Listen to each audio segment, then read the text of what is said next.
Wow. The message today is not a new message. I've been talking about this for a long time, but it's I guess, it's the way I see the world and what I see is going on in the world today. So I want to talk to you about some of these ideas. The evolution of human consciousness. The evolution of human consciousness is happening by the marriage of science and spirit into a new norm for the 21st century. Let's say that again. The evolution of human consciousness is happening because of the marriage of science and spirit into a new norm for the 21st century. I know that we're living in a time that people are very suspicious of science. I'm not talking about that science. I'm not really talking about the science of the world. I'm talking about the science of proof. Science was always made to prove if a philosophy was true or not. Philosophy was much first before science was. Plato and all of the Greek philosophers was to be handed and to be scientifically proven to be true. And that has happened even in the years that I've been in New Thought and metaphysics, that beginning in the 80s and whatever, there was a lot of things that I said that was called woo-woo. They didn't have much of a foundation or proof. And that's all changed with the opening of the level of quantum thinking, for instance. Because in metaphysics, we were calling things that we could not see with our five senses as real, but we had no proof of it. And now we do, because of such things as electron microscopes that was able to look at the more subtle aspects of matter. Wasn't long ago, actually, that we believed the smallest thing was an atom, the atomist. And those who got stuck there, that the atoms were the smallest things, became materialists and believed that everything, all the answer to everything was in matter, the body.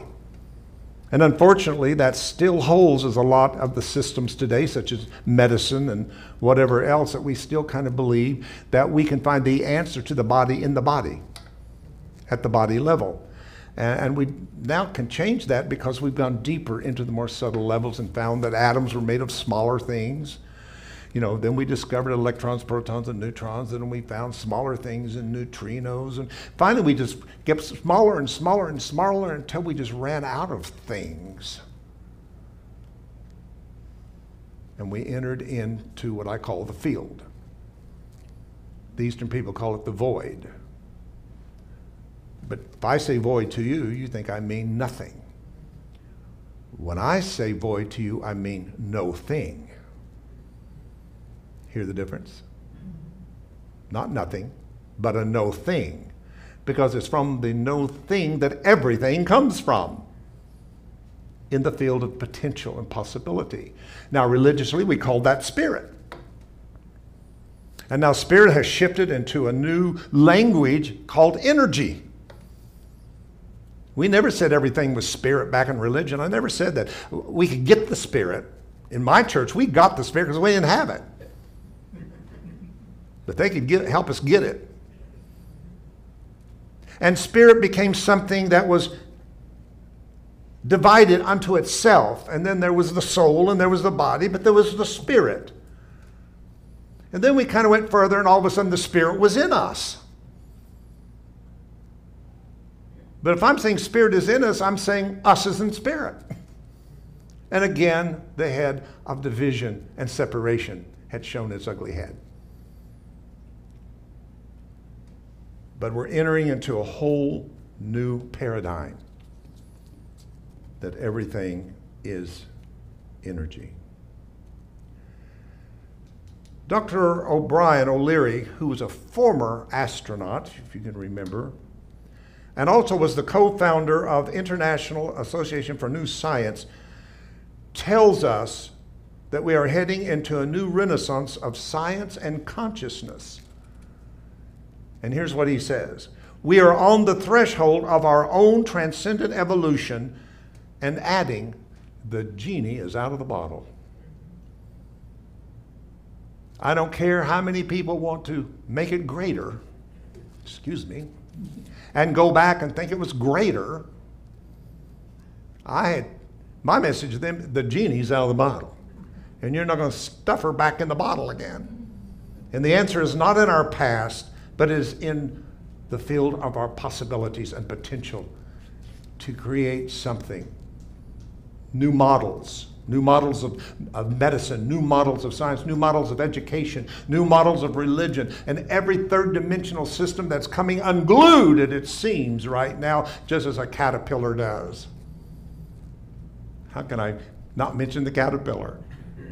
The little caterpillar that's just, he's out there on that leaf just nibbling and eating every day. That's his whole world, is that those leaves and just nibbling along. And then something stops him and says, I don't know what's going on, but something is happening.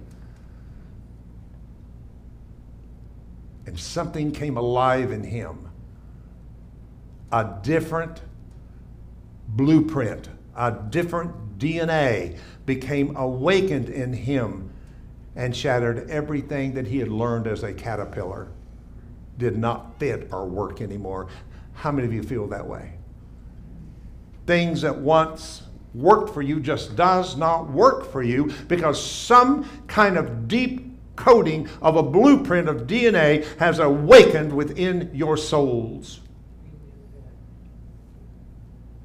Because something is getting ready and is happening that's bigger than change. I've said this so many times, but I got to say it again. I think it's great. That caterpillar does not go through all that it goes through to end up an enlightened caterpillar. And we, as adolescent Homo sapien humans, think that the answer is fixing us as Homo sapien humans to make us more enlightened humans. And that's what the ego wants you to think, because it is following an endless pit of finding nothing. The answer is in transcendence. And something has gone on in many of us. I won't speak for everybody. You have to, but something has gone into you that I'm just not comfortable anymore. Things just don't fit. Things that made me happy and secure does not make me happy and secure anymore. Because something is waking up in all of us. We can never return to the way things were. Go ahead, try it. We're all being retuned to a new paradigm, a new norm. And we are fooling ourselves if we think we're going to go back to old patterns. This is not going to leave us where it found us, making America great again. It is truly a fantasy when looking through the rear view mirror. That's what people are doing. They're looking through the rear view mirror and looking back. And I have to be careful of that too, because my ego mind will say, why don't you look back when you were younger? And you didn't have those arthritic pains and some of these limitations that you've got now at this age. Remember when you could just go out and dance and just do your thing all night and get up and go to work or church or whatever I did the next morning? Can't do that so much anymore. Why would I want to go back? Oh, I hear a song and I think, oh my God, I just met somebody, I just fell in love. What a great time. 1967, 68. Oh my God, that was... And then if I really stop and think, my God, that was a horrible relationship. It didn't work out at all. It just ended up in a fiasco. It was not fun. No. The best is yet ahead of us. The Hopi native of prophecy indicate that many of the ancient teachings and ceremonies to heal our Mother Earth would be lost and rediscovered toward the time in which we're moving from the Piscean to the Aquarian age. There's many things becoming awakened in us from the experiences of our past lives. 20 years ago or so, in the 80s, late 80s, I started noticing more people going toward drumming circles, sweat lodges, Native American jewelry. And they weren't Native Americans. They were all races, all people from all kinds of walks of life. Why are you attracted to what you're attracted to that was not made into your first tribal chakra of how you were raised? Because you have that file in your Akashic records, in your soul, of that experience. And Mother Earth is saying, I need my old caretakers back, so I'm going to awaken that memory in them and drive them toward becoming aware of nature. And out of that is born environmentalists and other movements today that begin to care about our earth and the trees and the waters and things. Not everybody does, but some people are so passionate about it. Why are they passionate and somebody else is not passionate in that, but has a different passion? A lot of you may have different passions, but have a passion. Please, have a passion for something.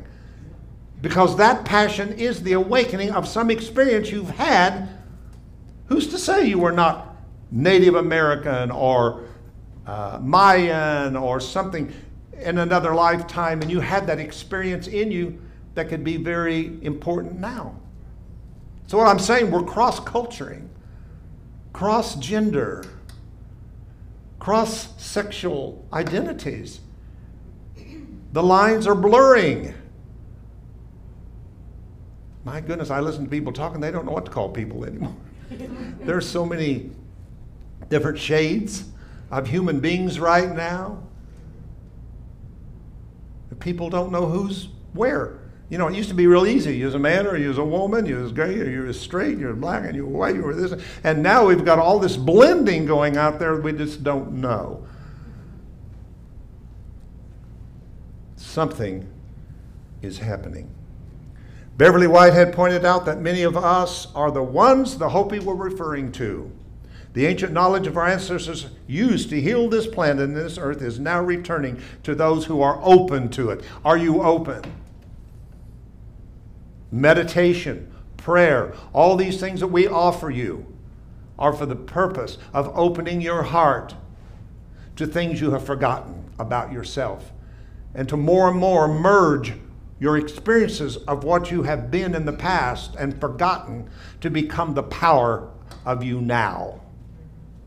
The power to be a part of changing and transforming the world. So as I said, the genie is out of the bottle, at least as far as the emergence of enlightened thinking. That's important. We got the thinking down. Boy, do we sound enlightened. When we get together and talk, we are smart. We have studied the books, we've been to the workshops, we've listened to the lectures, we have learned all these wonderful new thought concepts and principles. We've got the thinking down. And yet at the same time, we're experiencing the highest level of crises in human history. Think about it. People are more intelligent. People are more spiritual thinking. And yet at the same time, we are at one of the highest levels of crisis. So one of my favorite sayings is, crisis precedes transformation. Before we can see the emerging of a new earth human, there must first be a clearing of old karmic patterns that have been suppressed into the shadow of collective consciousness. This is the work, this is really the calling right now in the spirit, is to do the deeper work. It's called the shadow work. Carl Jung, the psychologist, coined this idea of the shadow. The shadow work. And I've told you this before, we all would much rather ascend. We'd rather just ascend and leave our brethren back here to struggle. Because it's all about me, as long as I ascend. It's like religion says, I'll get saved and to hell with the rest of you. And they meant it. They meant it. Come up here and get saved and the hell of the rest of you that don't. Some of these patterns are still following us, even to higher states of thinking and consciousness. But it's very clear that in the teacher, Yeshua, Jesus, that he's very clear to be an initiate to ascend, you have to first descend. For the Son of Man must descend to ascend. And there's everything in you, in your ego human mind, that says, I don't want to go there. I don't want to do the work. I don't want to go back and feel old patterns, emotional patterns of when I've grieved and hurt and been abused and all those things. I'd rather just cover it up and continue on in thinking, because the ego will use thinking to make you think you're somewhere you're not. Are you hearing me? A lot of people think they're above negativity because now we think positive. Oh, please. Show me somebody who's positive 24 hours a day, 7 days a week. There's people that lean more toward a positive nature than others. Some of us are born more melancholy and more lean toward depressed if certain things happen. But the answer is not in thinking you've done something without changing the old karmic patterns. And that's what the work is doing with tuning forks, vibration, sound, and many, many other modalities that is being offered to humanity at this time is for the clearing. Unique vibration goes to the subtle aspects of the soul. That's why we think that getting together in a mental capacity or going to a psychotherapist who's going to bring up everything that is wrong with us and try to fix it. And I'm not saying that's bad. In some cases, I've tried it. I end up counseling them. I swear to God, you ask Tim, every counselor I've gone to, if I went through a rough time they hear what I have to say, they're like, well, you know, what do you think about, I'm having a little issue. And I'm going, wait a minute, we're paying you $75, $100 an hour, and now I got to try to help you? Because I can sound pretty intelligent about some things, not everything, but what I know, I know. And they just find that so fascinating. And God behold, I used to sometimes give them a tape to hear me so they'd know more about me, and that was it.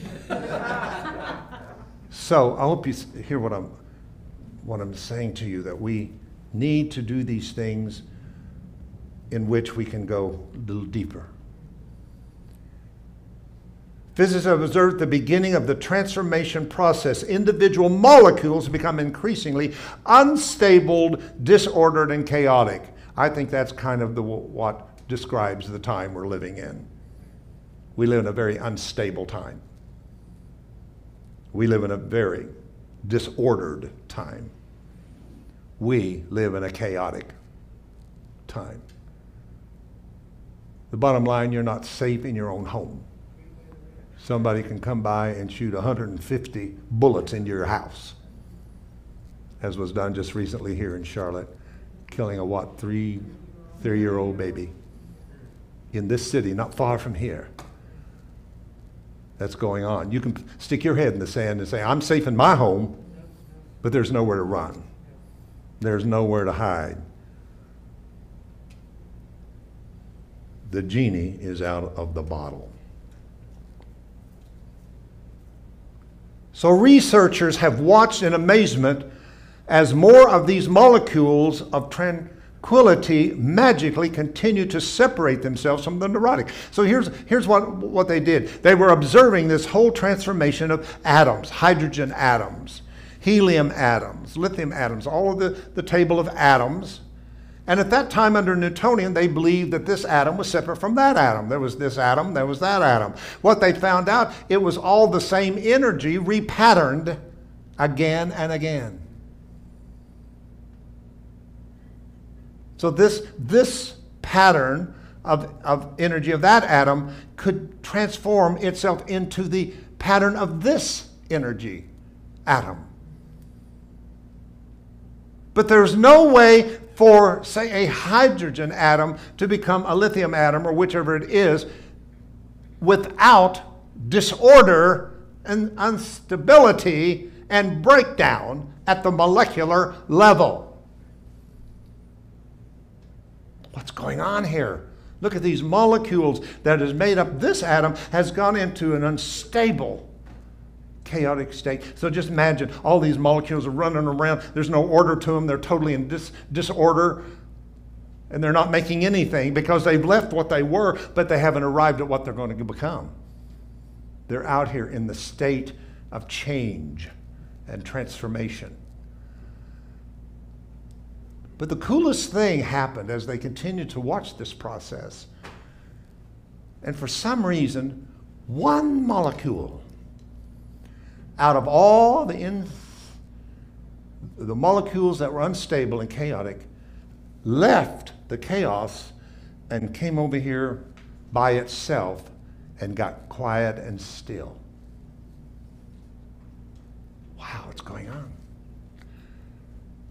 See, one of you can start something that can reverberate through the collective. The Bible says, by one man's obedience, many are saved. By one man, woman. And then the magic happened when the second molecule went over and joined it. And the magic started because where 2 or 3 are gathered, in my name, I am in the midst. What does that mean metaphysically? It means when 2 things come together, they create synergy, which is greater than the parts. Are you with me? That's called synergy. That's why we need to be together here. I'm not sure we can create that separate from each other. We need to be here physically together and create a collective energy field that's bigger than the sum of the members of this community. Now, if that can be done, so be it. And then the 2 attracted 2, and 2 attracted 4, and 4 became 16, and on it went as they began to create what science called a pod, P-O-D, a pod. A community of molecules that had left the chaos that was going on among the unruly brethren and sistren of the old. Maybe they got quiet and somebody said, breathe. Let's just breathe. I don't know what's going on. Those people are crazy over there. I can't take it anymore. I can't take all that craziness. I just had to get away from it. I had to separate myself over here and just get still and see what's going on. What's happening? Some process is happening, but I don't know where it's taking us. But I'm willing to follow it. And upon this pod will I build my church. That's the church. The molecular church. When they came together. Now here's what happened. This kept happening through the law of attraction. Because they were creating, that synergy was an electromagnetic field of attraction, and it was attracting more and more and more until it got to the state that we call critical. Critical mass has been reached. What was the next step? The leap. The quantum leap. What were they leaping into?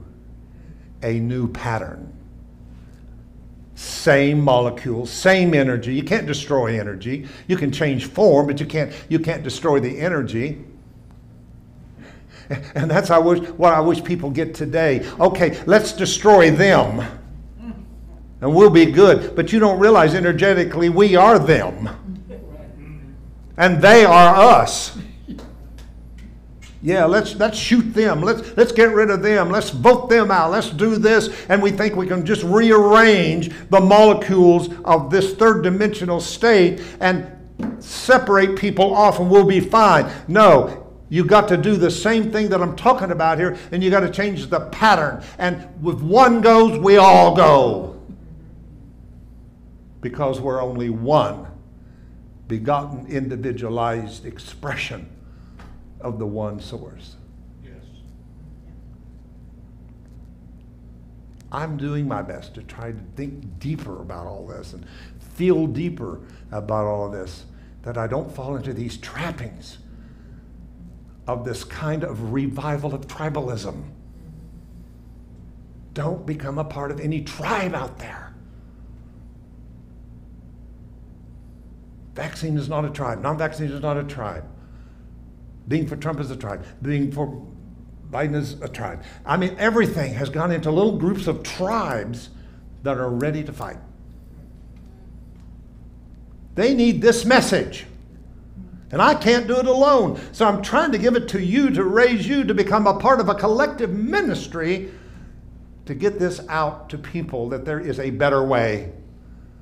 There is a more excellent way to do this. And it's not by, I'm not you and you are not me.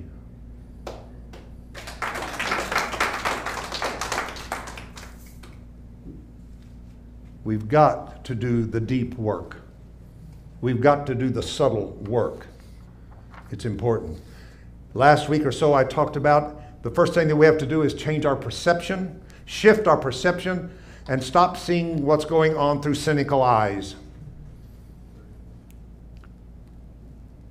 We have to stop seeing through pessimistic eyes, and we must see through sacred eyes. Sacred eyes. Sacred eyes can penetrate down through the opaqueness of the materialism and the reductionism that has so characterized our recent look at scientific evidence and the historical record to perceive human evolution, meaning with purpose. Whew, that's it. Now this is where you mature out of your adolescent state, is when you can look at things that look so horrible and see under it a spiritual purpose for it. Oh, this is graduation stuff. This is big stuff. This is big people stuff. This is grown-up stuff. I mean, wonder if the atom,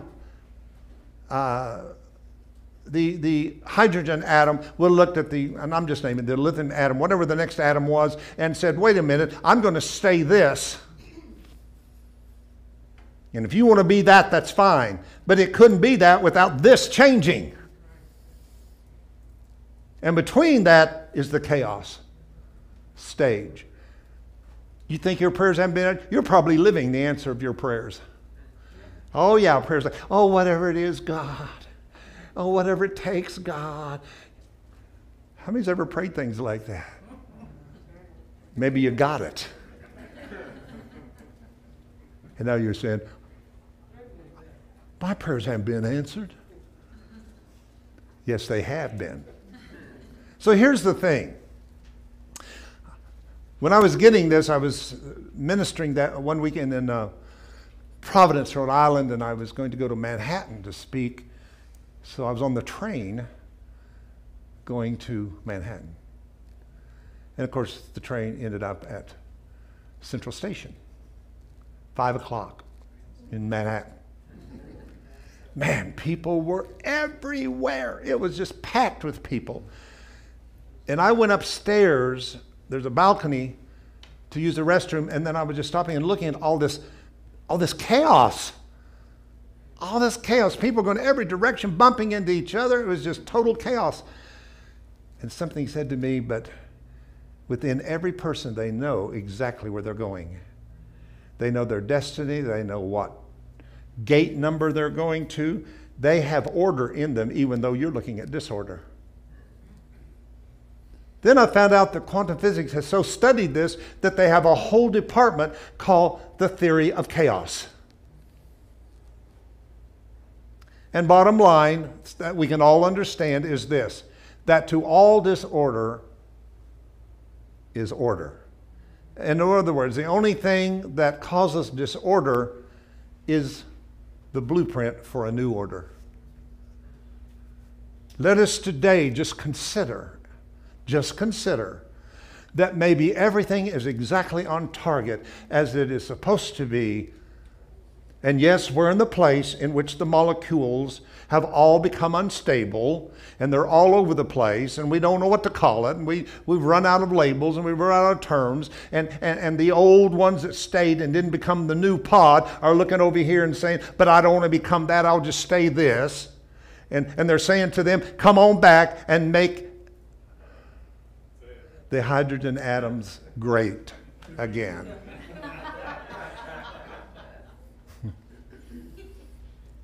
Instead of looking forward and saying there's a new blueprint in which we can become a completely new pattern. And I'm saying to you, there is a blueprint in you awakening that's going to make us a new human. We are going to become new creatures in Christ consciousness.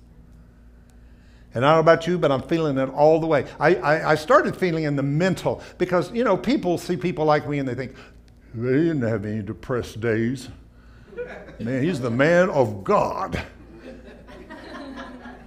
People used to say that to me all the time. You have no idea if you've not been in these churches I came out of. You were the man of the hour. You were the man of God. I mean, it was just crazy stuff that they elevated us to and tried to make us become that we weren't. We were inhuman. We never had sex. We didn't go to the bathroom. We didn't do anything. I mean, we couldn't be human at all, or we'd lose a lot of followers. So you had to stay separated and divided. Thank you for accepting me for all that I am. Thank you. I don't have to play that game with you. I don't have to suppress and become what I think you should be, but you let me also be human when I need to be. And that means a lot. I deserve it. For the many decades that I played the game and hid myself and slipped out of meetings because I didn't want to talk to people. I didn't want people to know me as the human being because I had been the great anointed speaker. That's stress. That's a lot of stress. So Gene Houston, who I love, oh my God, I love Gene Houston. They don't get better than Gene Houston, says the ecological crisis is doing what no other crisis in history has ever done. It's challenging us to realization of a new humanity. At the height of laughter, the universe has flung its kaleidoscope of possibilities. I love that. Just as you would not neglect the seeds that you planted with hope that they will bear fruit, vegetables and flowers, so you must attend to nourish the garden of who you are becoming. I'm seeding anyone like me as your speaker, as your little teacher with a little T, can be your interpreter, whatever you want to call me. All we can do is just seed the garden, seed the garden. Every Sunday morning I seed the garden. Every Wednesday for an hour I seed the garden. But I can't make those seeds become what they are. Only the seeds themselves can become what they are. It's up to you to take care of the soil, the consciousness the seed is in. You got to do that. You do that through meditation. You do that for affirmation. You do that through doing spiritual things. And then you water it with the water of the Word, right? But as I've told you, I'm quitting. The seed, and I can't tell you, the seed, the shell of the seed has to die away. It's got to. So you plant that little seed in the ground, and the seed says, but I can't do it on my own. I think I will draw water to me. That'll soften me. And the seed is not near as hard. See, the shell of the seed is your ego, your personality, your outer self, and sometimes it's pretty hard. People are hard-shelled. We used to say people are hard-shelled Baptists. That's what we Pentecostals said about Baptists. I'm a hard-shelled Baptist.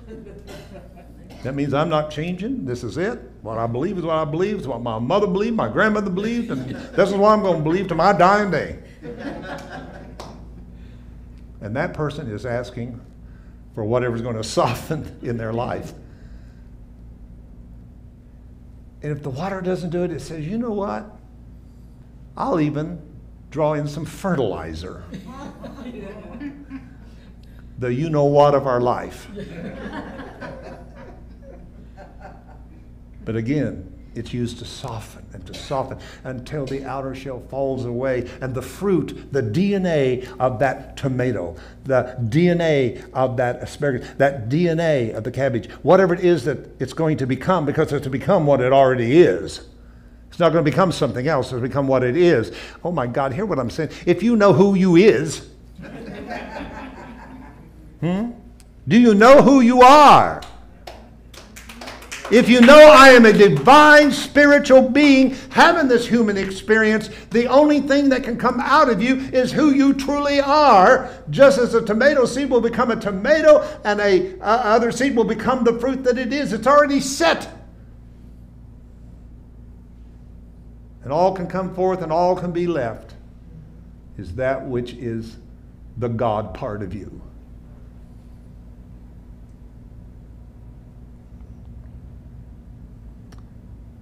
And finally, the fruit comes up, and it has to come up through the ground. Everything is against it. It's kind of like the Eastern people that used the symbol of the lotus.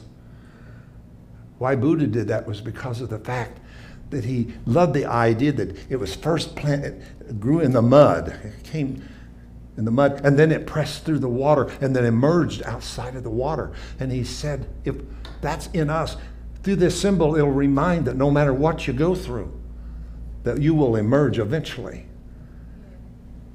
And the sun of righteousness will shine upon your face.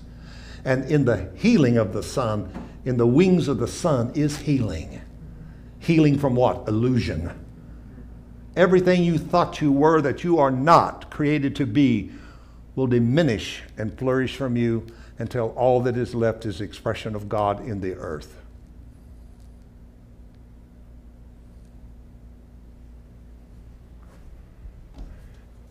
So I'm going to leave you with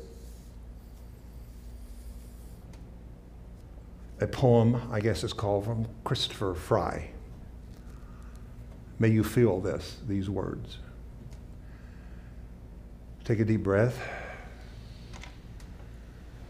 Thank God our time is now. When wrong comes up to face us everywhere,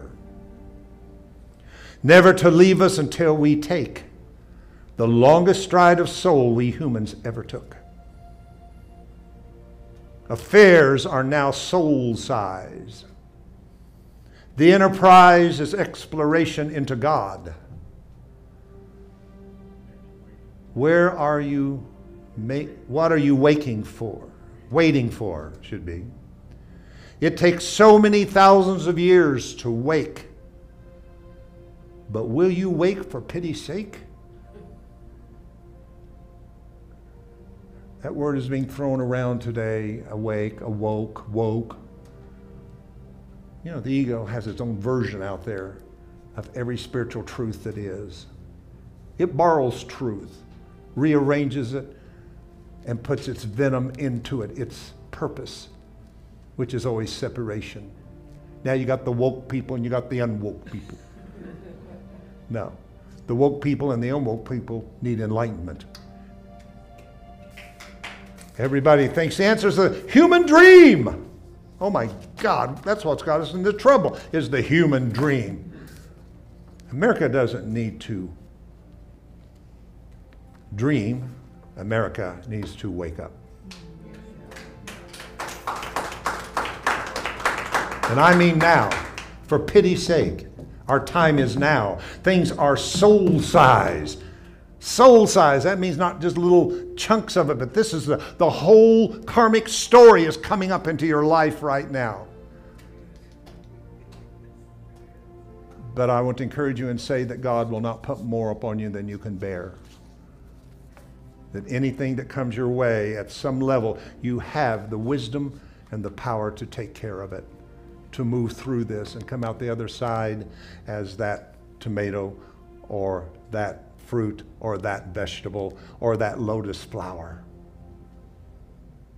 Because the sun is waiting to shine upon our face.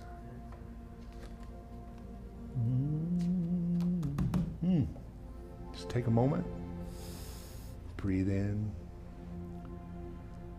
Take this message this morning to the Holy Spirit in yourself, the higher altar of yourself. And ask that whatever words have reverberated in my inner intelligence come forth into my consciousness today.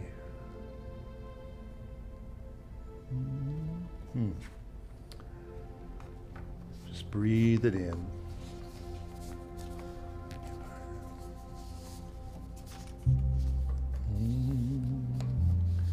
Just breathe it in.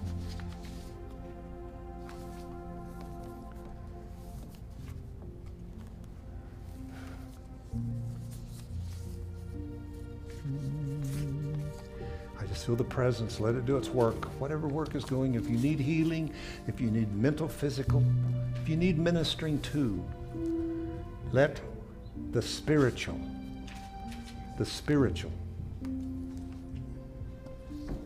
come in and lighten the darkness of your souls where fear has knocked you out consciously.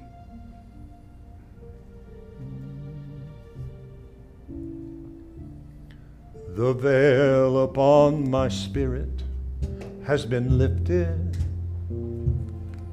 and I've glimpsed before the dawn of time. Before the worlds were formed or ever existed, I see the Elohim in state sublime, and now an echo in my very being, so faint but clearly does this anthem swell. For you are beautiful, and I love you dearly, more dearly than the spoken word can tell. Oh yeah. The veil upon my spirit has been lifted, and I've glimpsed before the dawn of time. Before the worlds were formed or ever existed, I see the Elohim in state sublime. Everybody. And then an echo in my very being, so faint but clearly does this anthem swell. For you are beautiful, And I love you dearly, more dearly than the spoken word can tell. For you are beautiful, and I love you dearly, more dearly than the spoken word can tell. One more time. For you are beautiful, and I love you dearly, more dearly than the spoken word can tell. Hallelujah.